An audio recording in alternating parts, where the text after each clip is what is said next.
Good morning, everybody. It's good to see you. Have you ever been in a situation and you thought to yourself, I just don't feel like I belong here?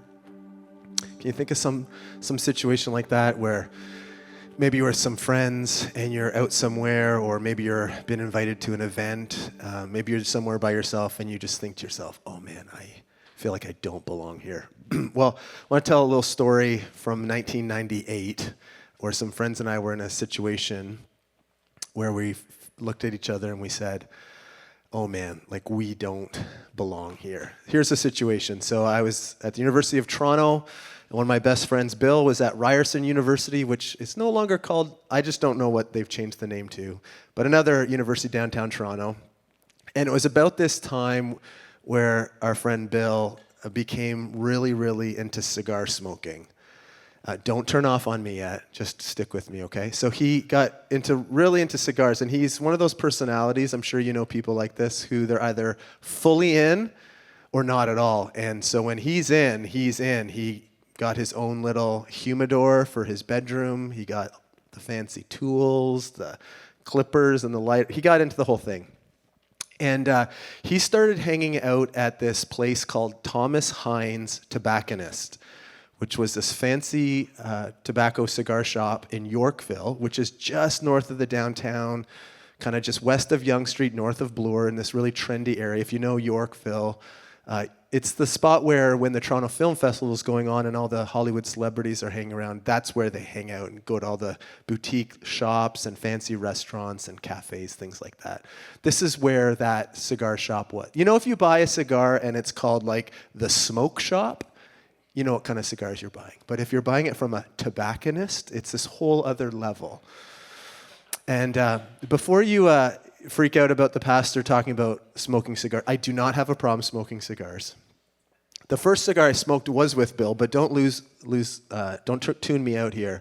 I think it's a good time for me to talk to you about a man named Charles Spurgeon, who in the late 1800s, this really famous Baptist pastor, had a proclivity towards smoking cigars. And one of his congregation members, the story goes, said to him, "Is it okay for a pastor to smoke cigars?" And he said to them, "Yes, as long as it's not in excess." And they were very concerned, and they said, "Well, what constitutes excess then, pastor?" And he said, "If you smoke 2 at a time." So that's not what we're talking about. Anyways, this is how the story goes. So Bill started hanging out, and he's this personality that he could become friends with anybody. Like super witty, incredible sense of humor.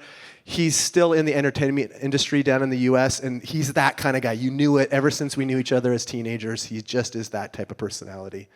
And so I remember Bill came back one day when we were all hanging out, and he said, "Hey guys, I got us invites to this tobacconist's shop to their anniversary party.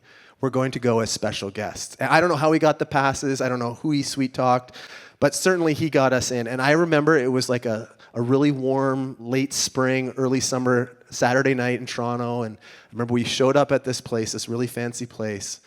And from the moment we walked in, we knew we did not belong there. We were by far the youngest, the most poorly dressed, by far the poorest people in the room. It was all fancy, fancy, fancy people. Free food, free drinks, a live band playing, and they had people in the corner of this little establishment rolling hand cigars, and it was just kind of like this night. And it ended up being fine. It ended up being a lot of fun and lots of memories. But I remember thinking, like, we do not belong here. There's just something about this environment, this place. People were looking at us, I'm sure, thinking, who let the riffraff in? Like, it was one of those moments. All that to say is today we're looking at this one section of the story in the life of the monarchy in ancient Israel, where we come across this gentleman, and his name is Mephibosheth. And I'm sure, although there isn't a verse that we're going to read that would say, and he felt like he was totally out of place, I'm sure in his thinking and in his mindset, there was a moment where he must have thought to himself, I don't belong here. Because it's a story of radical graciousness, of hospitality, of faithfulness, of loving welcome, all to someone who I'm sure felt like, I don't deserve a place but the king extends an invite and a welcome to his very table. So that's where we're going today. If you have your Bibles or your phone or you want to flip open in an app, it's 2 Samuel chapter 9 is where we're going to hang out. We're going to read this text together and talk about it and learn some things, hopefully, to spark our thinking and imagination. Because in one level, it's an ancient story that is for all of us. It's one of these stories that I think will become quickly apparent that this is a story for all of us. So 2 Samuel chapter 9. While you're flipping and turning, I want to mention really two quick things. Tonight is our family dinner at 5 p.m. Really excited about it. It is the time where we all get to set up tables in here. And just a little service announcement. After the service, if you have a few extra minutes and can help us set up 40-something tables really, really quickly, that would be awesome. Extra stars in heaven.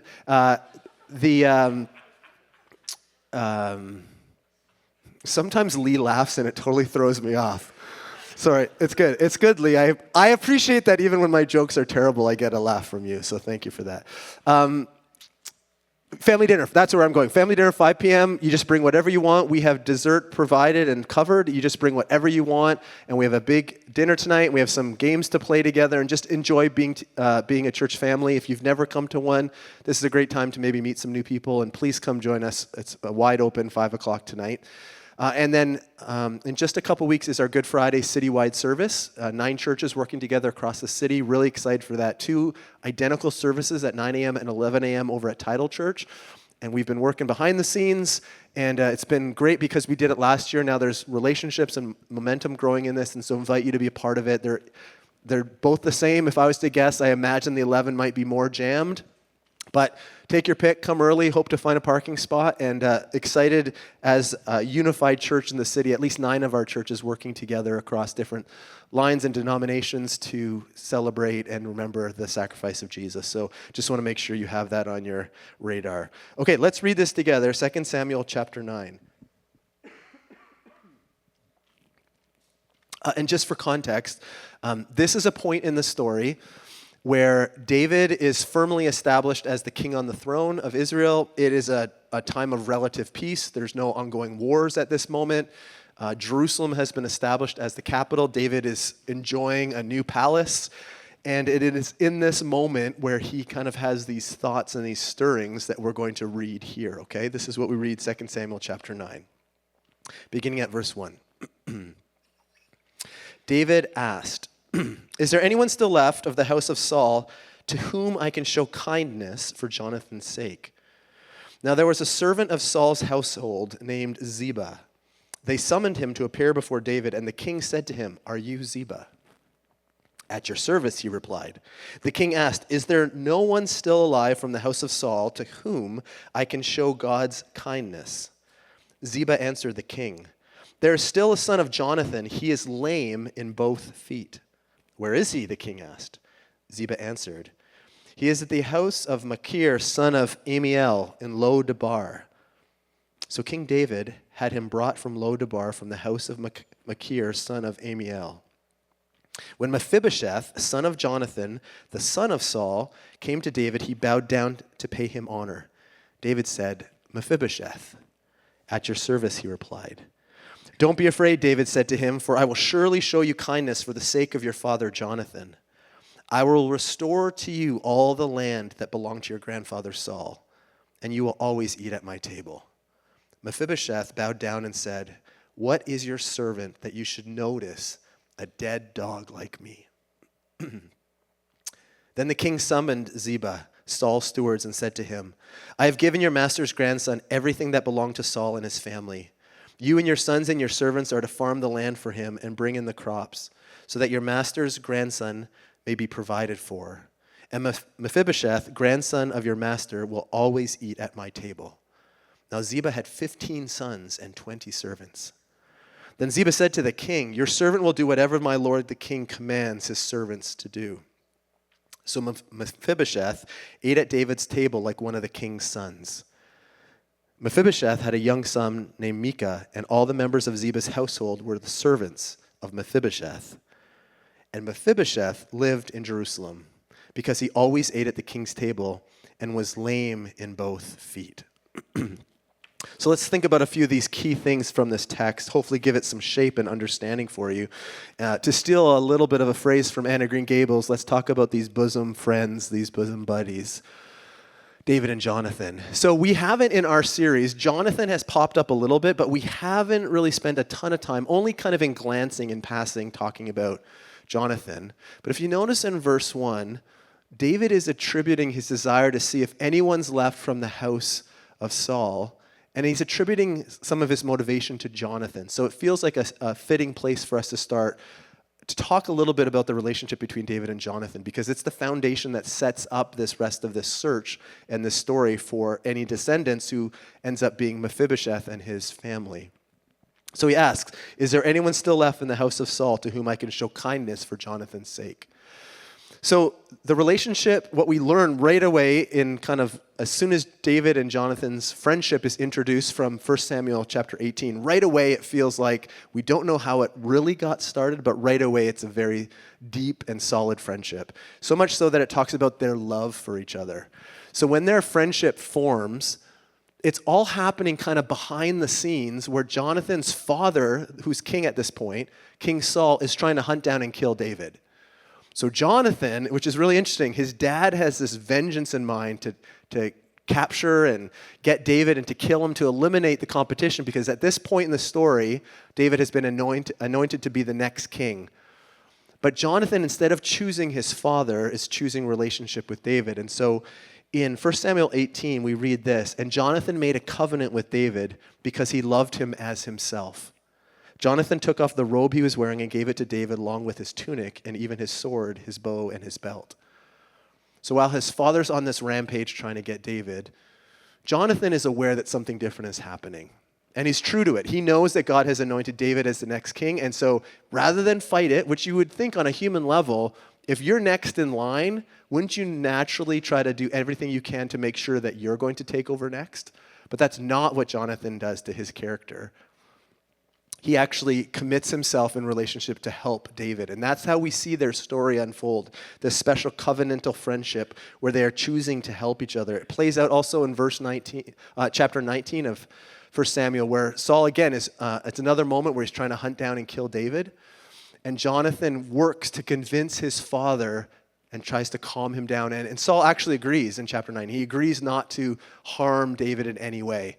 But it's a short-lived promise, because as we flip over into chapter 20 of 1 Samuel, there's another instance where Saul is trying to eliminate David as competition. And in that situation, Jonathan says to David, hey, look, my dad confides in me. So I'm going to go and find out what he's really thinking and to find out if this is a trap. And if it is, I will signal you. So you know it's okay to come out of hiding and okay to join the celebration and party, or whether you need to stay away. And true to his word, he finds out that his dad is still up to no good, and he signals David to stay away. And we read in chapter 20 this interaction between Jonathan and his friend David, the son of the king, who you'd assume would want to fight for power and position, but instead commits himself to the one that God has chosen as the next king. In 1 Samuel 20, verse 13 on, it says, may the Lord be with you as he has been with my father, Jonathan says.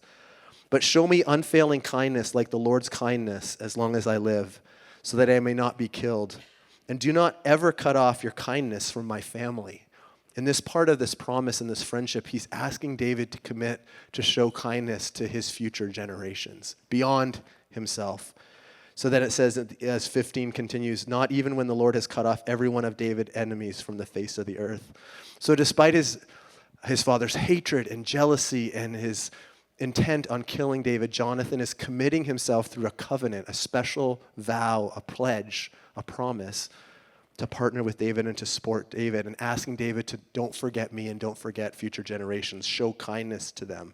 That then is this foundational kind of understanding. This is where this whole thing, where David is in the king, firmly established in relative peace, and somehow it comes to his mind, hey, I wonder if there's someone out there from Saul's line to whom I can show kindness to. It's like it comes back to him, his friendship with Jonathan. So in verse 1 and verse 3, we see this question, is there anyone else out there from the line, from the house of Saul?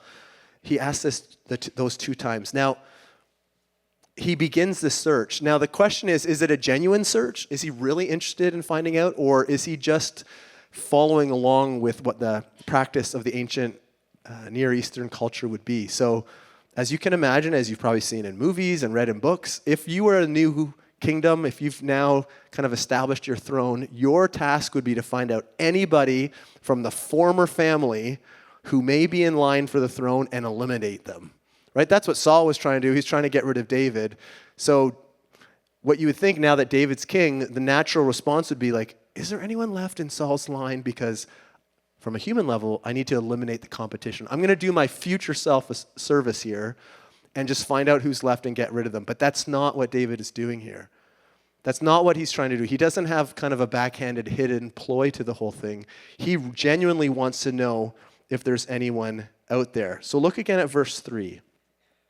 It says, the king, which is David, says, is there anyone still alive from the house of Saul to whom I can show God's kindness?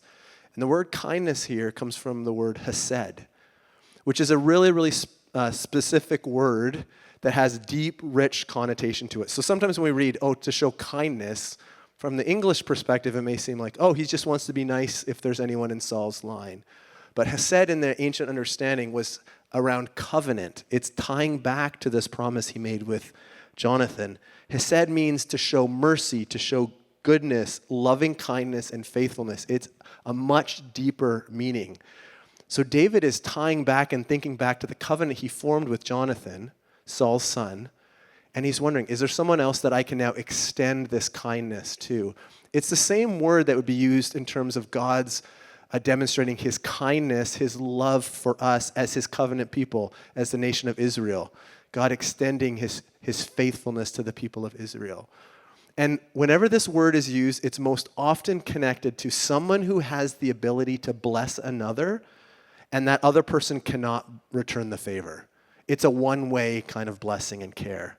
So David's saying, from his position of power, of security, as the king of the nation, is there someone else from Saul's line still out there that I can show this covenantal blessing and love to, extend this kindness to? He genuinely wants to honor his promise to Jonathan, his dear friend who has now passed away, who died in battle. Is there someone? And so they find out that there's this character that we come up against named Ziba. Now Ziba shows up, and it's you may notice it's kind of interesting. As soon as he identifies that there's someone there, he's very quick to mention that he's lame in both feet. Does that strike you as interesting? So why so quickly he's indicating, don't worry, yeah, there is someone, but he's lame in both feet. Because we can, I think, assume that he does not know what David's motives are. And so by identifying that, there is someone, his name is Mephibosheth, and he's lame in both feet, probably what he's trying to do, as he's formerly served in King Saul's household, he's probably still has loyalty built in there. He's trying to make sure that David in no way sees Mephibosheth as a threat.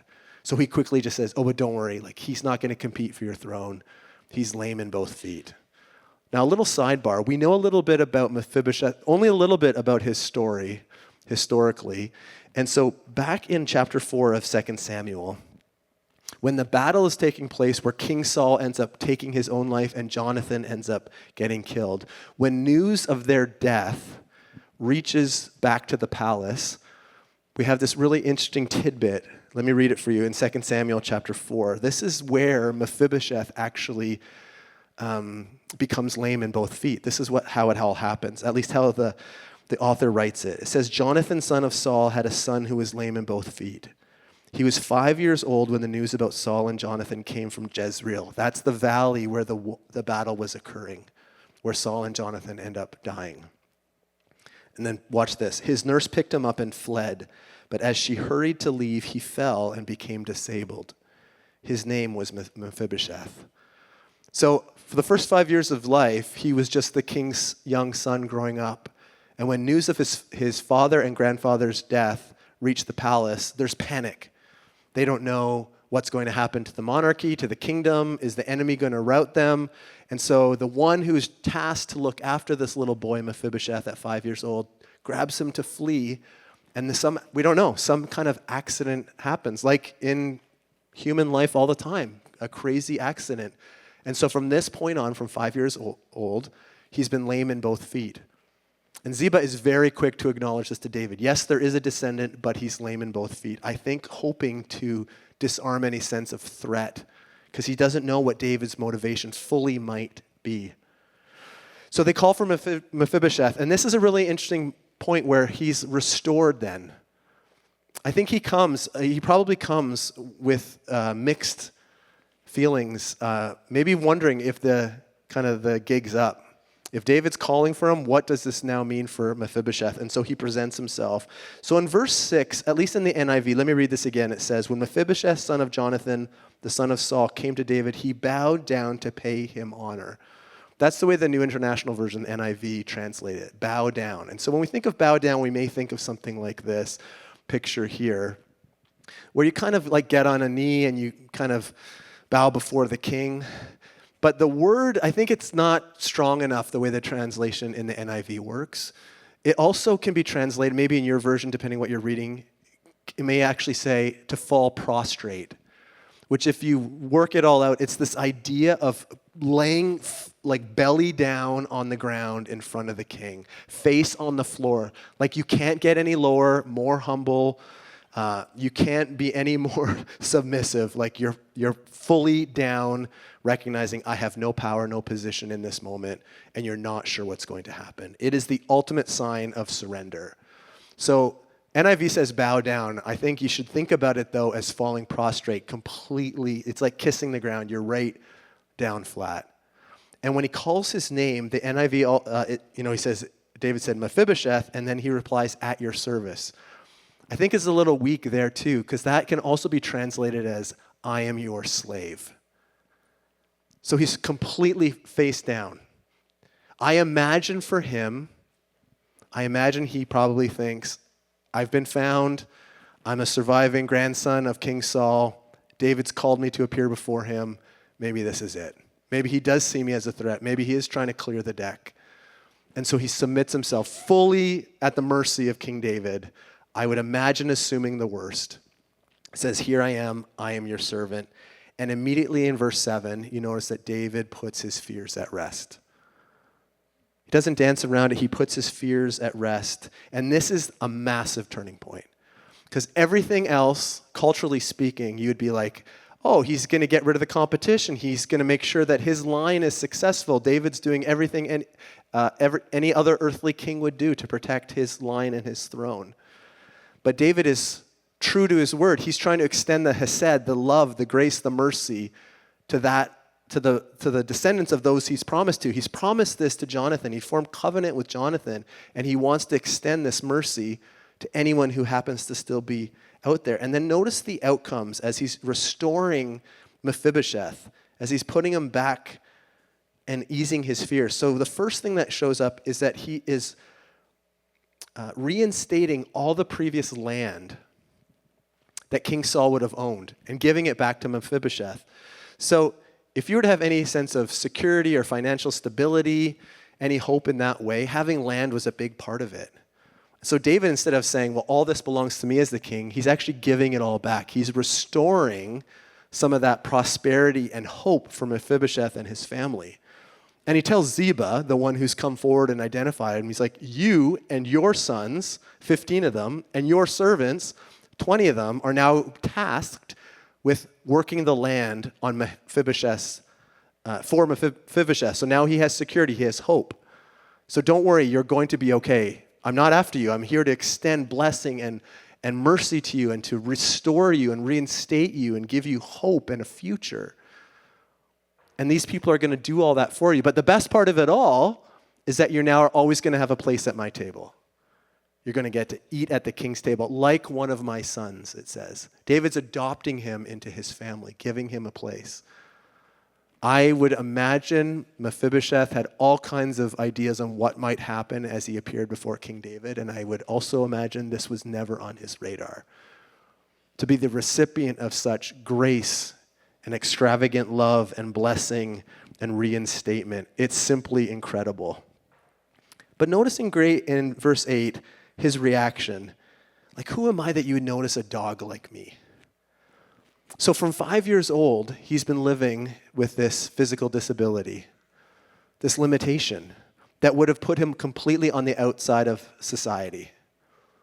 So in his thinking, in his understanding about his worth, his value, his identity, his sense of purpose and belonging, it's always been shaped now by what happened to him at 5 years of age.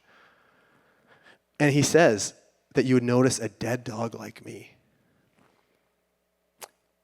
Contextually at that time, if you had an ailment like this, a disability like this, a few main things that would happen. Number one, you'd be considered a burden to others.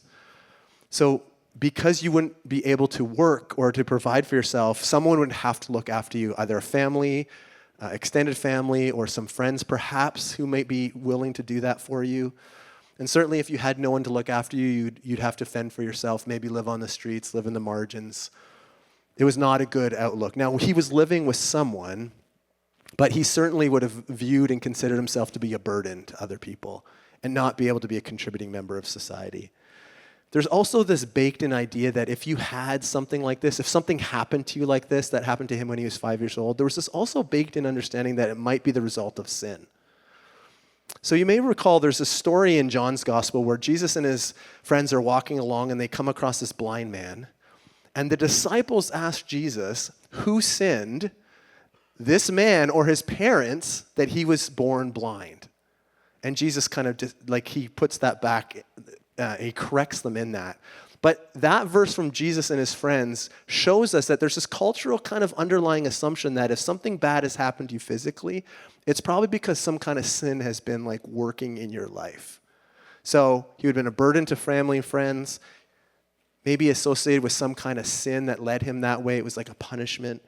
And also in community life and worship, he would have been excluded because physical wholeness was associated with spiritual wholeness. And so if you were not physically whole, you were then prevented from fully participating in the religious life of the community. So this poor guy's whole life, since he's 5 years old, he's been on the outside, he's viewed himself as a burden, he's not been included, he's not been able to fully participate in worship. Over and over, maybe it's because sin, what did I did? Was it my parents who did it? How did I end up like this? You can imagine it. And so when he says, who am I that you would treat me like a dead dog? It makes sense because that's all he's ever thought of. That's all he's ever known. Can you imagine? His sense of identity and purpose and belonging just shattered. But in this moment of extravagant grace, of faithfulness, of love, the king restores Mephibosheth, gives him back what he's entitled to, has people working and serving on his behalf, and invites him to take up a seat at his own table, like one of his sons. It is a truly incredible moment. David proves that he is true to his word. He's a man of generosity. He keeps his word, his promise to his good friend Jonathan. He has integrity. I should note that this is kind of like the high moment for David and his leadership. Next week, we're kind of transitioning into Easter stuff. When we come back from Easter and we jump back in the story, it's not going to be so great for David. This is kind of a high moment here. So it's great to learn lessons like this, but we also need to know, David was a human being who made lots of mistakes as well. But this is a good moment in David's leadership and life. One of the things I wonder about a story like this is I wonder how long it might have taken Mephibosheth to feel like he actually belonged at the king's table. Right? I imagine for him, he started living now in Jerusalem, being invited to the king's table, eating, having all the privileges and luxuries. I imagine the narrative in the back of his head continued to be, the other shoe's going to drop here. This can't be real. At some point, this is just a cruel setup. Because everything he had been instilled with pointed in a different direction. But over and over and over, David proved his faithfulness and his love for him. But that running narrative of I just don't feel like I belong, I imagine was part of Mephibosheth's kind of inner story. I feel like that can also be one of our inner stories, right? Do we really belong? Who would Jesus think of me, really? If people only knew the things that I wrestle with or struggle with. I can't really be honest. Jesus, do you really want me at your table? It's an interesting thing about this story. All the way through this series, we're not going to have time this morning to necessarily pass Mike, so I'm just going to let you know I'm just moving on here. But one of the things in this series that we've been talking about is that David is a Christ-like character for us. There's many things in the life of David, up until this point at least, where we'd say he exemplifies kind of the heart of Jesus. We see Jesus on display, kind of the themes emerging. And certainly in this story we do. So in David, as the king, this earthly king of this nation, a long, long time ago, about 1000 BC, we see this king who is searching out for the one who would normally be considered an enemy, not to eliminate him and clear the deck, but to reinstate and honor and show mercy and love. And Jesus is that kind of king for us. But we see this in the life of David. He wanted to reinstate, give Mephibosheth back his place of dignity and honor, of position.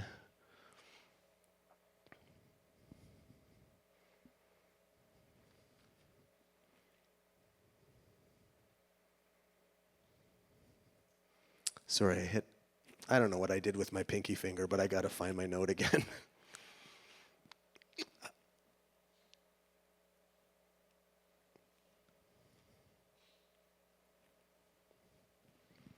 If we reflect further on this whole idea, so David's purpose as he's restoring Mephibosheth back, ultimately, yes, he did reinstate his land and give him people to look after him and to work the land and provide financially and stability, all those things. But that seat at the table, that making room at his table, the place in his family is by far the most profound. To be welcomed like that. And in that we see, in David's choice there, we see this beautiful picture of what Jesus has always done and continues to do for us. So as we reflect on Jesus as the ultimate king, here's a few things that really just grab my imagination. Because in some level, without beating the analogy to death, like we are all kind of Mephibosheth. We're all broken in our own kind of ways. We all live with the effects of sin and what we call the fall in our life, whether it's a physical issue or spiritual things. Like we're all kind of in need of grace and forgiveness, aren't we? And isn't Jesus the one then who creates the space and invites us to the table? Not because we earn it, not because we deserve it, not because we fight our way or earn our way or hustle our way, simply because of his grace and his mercy, and through his death on the cross, paying the price for us, he creates space then for us to find a seat at his table, and he invites us to join him at his table. And that line, who are we? Am I like a dog that I should sit at the king's table? I'm like, man, I could say that too. Who am I to deserve a seat at Jesus' table? But that's the beauty of it all. It's not because we do anything. It's not because we deserve it. It's simply because of this is who Jesus is. He exudes this faithfulness and love and this welcome. Jesus is the one who calls us and invites us to the table then. The Apostle Paul, as he's writing to the church at Ephesus, he explains it to them this way. A familiar passage to some of us. It says this, and for you were dead in your transgressions and sins. Ephesians chapter 2. And then verse 4 says, but because of his great love for us, God, who is rich in mercy, made us alive with Christ even when we were dead in our transgressions. It is by grace you have been saved. And God raised us up with Christ and seated us with him in the heavenly realms in Christ Jesus. We haven't just been forgiven. We've been welcomed at the table. When you're invited to the table, it changes everything. Right? If you're kind of welcome, but you're kept to the corner or you don't really have a seat, just think about any situation, any social situation, any family situation. If you're welcomed, but you're kind of always put off, what is that welcome really like? But Jesus shows us when he invites us to the table, when he provides hope and forgiveness for us, he fully welcomes us to his table. And when you're at the table, it changes everything.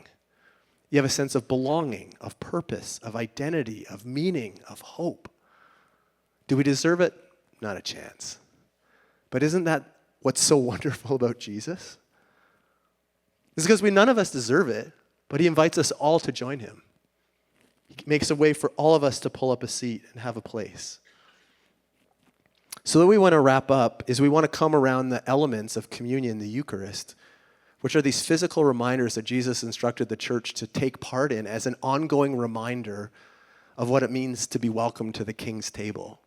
So the bread and the juice are symbols of Jesus' broken body and shed blood. And as we taste them, as we eat it, we are reminded of the price Jesus paid for us so that we can be welcomed at the table. So we do it with reverence and awe and humility and with great thankfulness because the King has invited us. We don't come strutting or believing we've done anything to deserve it, pretending that we're worthy. We come simply, humbly, openly, prostrate before the King. But we also come with a boldness because Jesus has made it possible for us. He invites us to join him. And we have a confidence then to come before Jesus because of what he has done for us. So the band's going to come and servers are going to come, and I'm going to invite you in just a moment after we pray to come up through the center aisle and take these elements and head back to your seats. And you can take it when you're up here, or you could take it back at your seat, and we're going to sing together. This may be the very first time you've ever come and taken communion. And maybe this is the very first time you are awakening to the idea that the King of all kings has invited you to the table and has provided a way for you, has offered you forgiveness from your sin and brokenness, and is saying, come join the table. So come, taste and see. Or maybe you've come 1,000 times. Come with a renewed sense of humility and hope, thankfulness, posture of worship for all Jesus has done for us. The King who invites us to the table. If for some reason it's really physically difficult for you to come up, just hang back in your seat, and when we're done serving up here, just throw up your hand and one of our servers will make sure they bring you the elements. We don't want anyone to miss out in the opportunity because they can't come forward in this way. And as we do on most of these weeks when we have communion, on our way out, there's a chance to give to our benevolent offering, a chance to support families in our neighborhood and community who just need a little bit of help. So if you want to do that, there's a basket at the back. Why don't you stand with me and I'll close in prayer, and then I invite you to come to the King's table.